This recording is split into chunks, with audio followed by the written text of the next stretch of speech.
시청자 여러분 안녕하십니까? 경북 동해안 지역은 오늘 폭염주의보가 내린 가운데 30도를 웃도는 무더운 날씨를 보였습니다. 낮 기온은 포항 31.9도, 경주 33.1도 등 대부분 30도를 웃돌았고 밤부터 5mm 안팎의 비가 내리겠습니다. 내일은 대체로 흐리고 구름 많은 가운데 아침 기온 18에서 20도, 낮 기온은 22에서 27도로 더위가 한풀 꺾이겠습니다. 바다의 물결은 0.5에서 1.5m로 비교적 잔잔하겠습니다.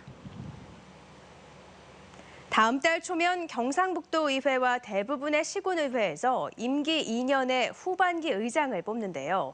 일부 지역에서는 후보들이 난립해 치열한 물밑 경쟁을 벌이고 있습니다. 대부분 후보 등록 없이 투표를 해 개선이 필요하다는 지적도 나오고 있습니다. 보도에 김철승 기자입니다. 제7대 후반기 의장 선거가 가장 치열한 곳은 포항시 의회입니다. 5선의 김상문, 문명호, 4선의 박경열, 박승훈, 서재원, 3선의 장복덕 의원 등 6명이 물밑 선거운동을 하고 있습니다. 경주시 의회는 5명이 경합 중입니다. 3선의 김성수, 박승직, 재선의 송경익, 서호대 의원이 출마 의사를 밝힌 가운데 권영길 현 의장도 출마를 결심했습니다. 영덕군 의회는 3선의 박기조, 하병도 의원이, 울릉군 의회는 3선의 정성환, 정인식 의원이 경쟁하고 있습니다. 전체 8명의 의원 가운데 4명이 비리에 연루된 울진군 의회는 아직 의장 후보가 드러나지 않고 있습니다. 경북도의회는 장대진 현 의장이 불출마를 선언하면서 김천의 김은규, 영천의 한혜련 2파전으로 좁혀졌습니다. 의장 선출은 울릉군 의회는 21일, 포항시 의회와 경주시 의회는 다음 달 1일, 도의회는 다음 달 4일로 정해졌습니다. 통상 의장 선거는 1, 2차 투표에서 과반 득표자가 없으면 3차에서는 다득표자 2명을 대상으로 최다 득표자를 선출합니다. 경주시 의회는 후보 등록을 하지만 다른 시군 의회는 대부분 후보 등록과 정견 발표 없이 의원 이름을 적는 방식으로 진행돼 개선이 필요하다는 지적도 나오고 있습니다. MBC 뉴스 김철승입니다. 경상북도와 울산광역시, 강원도와 공동으로 입안한 동해안권 발전 종합계획 변경안이 확정돼 내일 고시됩니다. 이 안은 울산에서 경북, 강원도에 이르기까지 동해안에 연접한 15개 시군구에 오는 2020년까지 24조 원을 투자하는 중장기 계획으로 경북에는 44개 사업에 7조 7천억 원을 투자하는 것으로 돼 있습니다. 주요 사업은 동해안 원자력 클러스터 조성과 신경주 양성자 가속기 연구단지 조성, 영덕 복합 유통단지 조성, 그리고 울릉공항 건설 등입니다. 국토교통부 주관으로 관계부처와의 협의를 거쳐 수립된 변경안이 고시되면 국비 예산 확보가 한결 쉬워집니다. 전기 고압선 아래 토지 보상률이 대구 경북 지역이 전국에서 가장 낮은 것으로 나타났습니다. 대구의 무소속 홍의락 의원이 한국전력에서 제출받은 전국 미보상 송전선로 아래 토지 현황에 따르면 대구 경북 지역의 보상률은 56%로 전국에서 가장 낮았고 전국 평균 보상률 66%에도 많이 못 미쳤습니다. 또 보상하지 않은 면적과 필지 수도 전국에서 가장 많았고 미보상 금액도 2,435억 원에 이르는 것으로 조사됐습니다.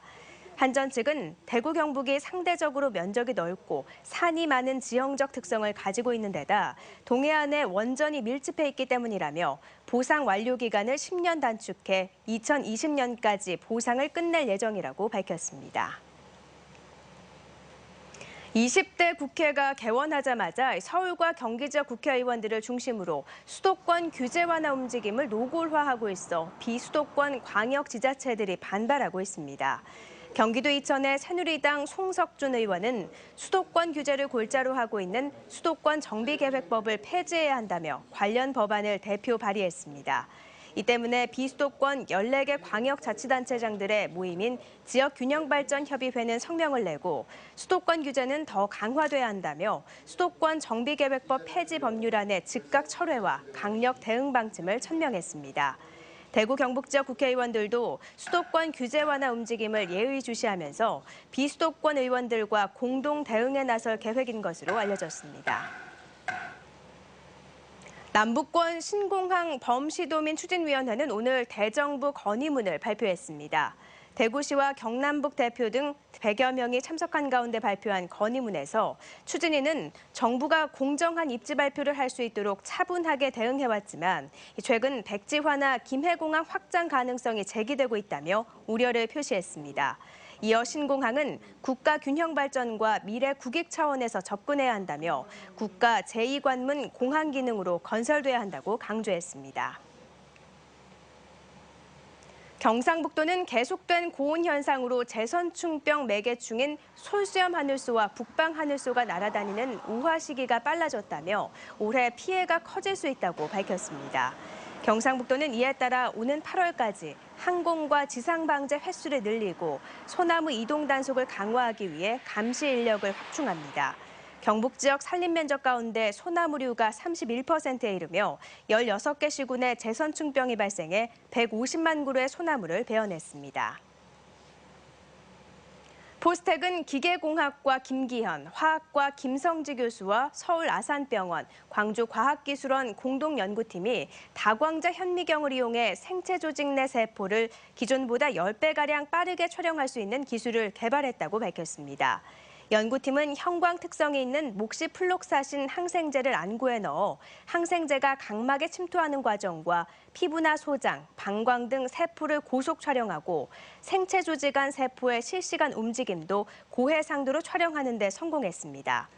포스텍 김기현 교수는 촬영에 필요한 항생제는 몸에 부담이 가지 않는 양이고 염색 방법도 간단하고 시간도 적게 걸려 앞으로 안과나 피부과, 소화기 내과에서 진단과 치료에 활용할 수 있다고 밝혔습니다.